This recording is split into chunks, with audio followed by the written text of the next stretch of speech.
Dasar 1945. Tidak dapat disenggarakan. Perkembangan zaman dan dinamika masyarakat. Constitution of Indonesia atau Undang-Undang Dasar 1945 merupakan suatu hukum yang mengikat, baik bagi pemerintah sebagai penyelenggara negara maupun bagi setiap warga negara. UUD 1945 memuat aturan pokok yang dapat dikembangkan sesuai perubahan zaman dan memuat hak asasi manusia. UUD 1945 merupakan hukum dasar tertulis yang menjadi sumber dasar dari seluruh peraturan perundang-undangan di NKRI yang didasari oleh Pancasila. Karena Pancasila merupakan sumber dari segala sumber hukum, maka dari itu UUD 1945 juga mengatur tentang kekuasaan negara, hak asasi manusia, dan hubungan antara Indonesia dan negara lainnya. Tapi, tahukah kamu bahwa Undang-Undang Dasar yang sekarang kita gunakan untuk mengatur negara ini berbeda dengan Undang-Undang Dasar yang pertama kali dibuat?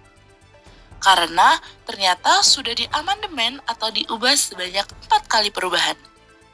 Zaman dan dinamika masyarakat nasional maupun global. Apa sih tujuan amandemen Undang-Undang Dasar?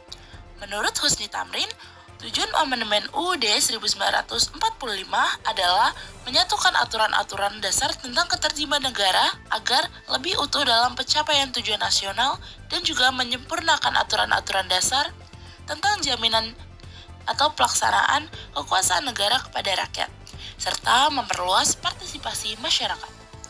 Amandemen UUD 1945 telah beberapa kali dilakukan dengan fungsi dan tujuan untuk kepentingan negara kesatuan Republik Indonesia. Antara lain, dapat menyempurnakan aturan dasar penyelenggaraan negara yang demokratis dan modern. Yang kedua, menyempurnakan aturan dasar dan mencapai tujuan nasional. Ketiga, dapat meningkatkan jaminan dan pelaksanaan kedaulatan rakyat. Keempat, dapat meningkatkan jaminan dan perlindungan hak asasi manusia atau HAM. Yang kelima, dapat melengkapi konstitusi dan melaksanakan kesejahteraan sosial, mencerdaskan kehidupan bangsa, menjunjung tinggi moralitas dan etika, serta solidaritas terhadap bangsa dan negara. Sebelum dilakukan amandemen, UUD 1945 memiliki 38 bab, 37 pasal, dan 64 ayat. Setelah dilakukan 4 kali amandemen, ada 16 bab, 37 pasal, 194 ayat, 3 pasal aturan perakitan, dan 2 pasal aturan tambahan. Berikut ini adalah hasil dari perubahan amandemen UUD 1945. Amandemen yang pertama dilakukan pada sidang umum MPR pada 14-21 Oktober 1999. Pada amandemen pertama menyempurnakan 9 pasal, yaitu pasal 5, pasal 7, pasal 9, pasal 13. Kemudian pasal 13, pasal 15, pasal 17, pasal 20, dan pasal 21.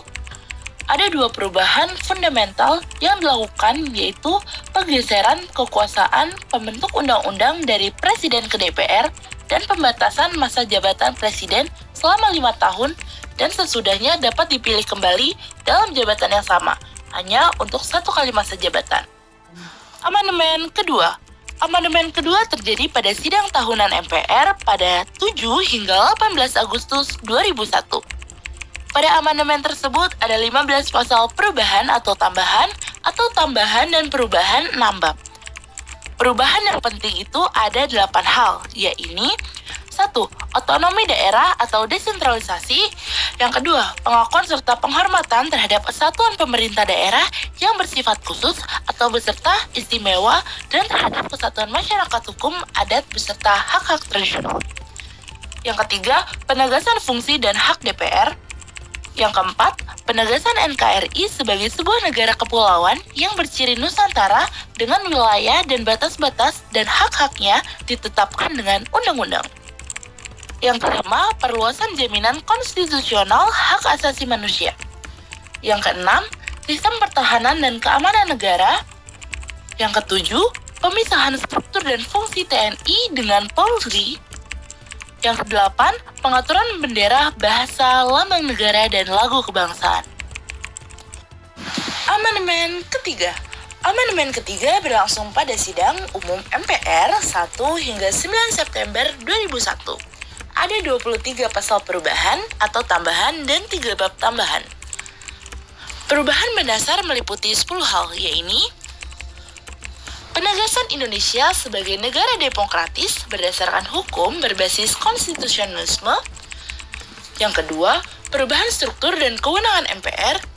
Yang ketiga, pemilihan presiden dan wakil presiden langsung oleh rakyat. Yang keempat, mekanisme pemakzulan presiden atau wakil presiden. Yang kelima, kelembagaan Dewan Perwakilan Daerah. Yang keenam, pemilihan umum. Yang ketujuh, pembaharuan kelembagaan Badan Pemeriksaan Keuangan.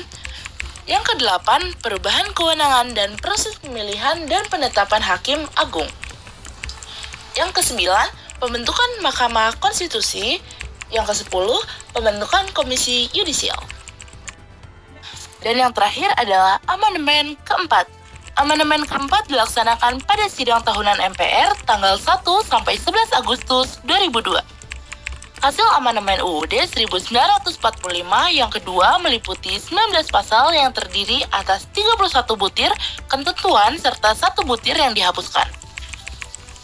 Hasil amandemen UUD 1945 yang keempat menetapkan 1.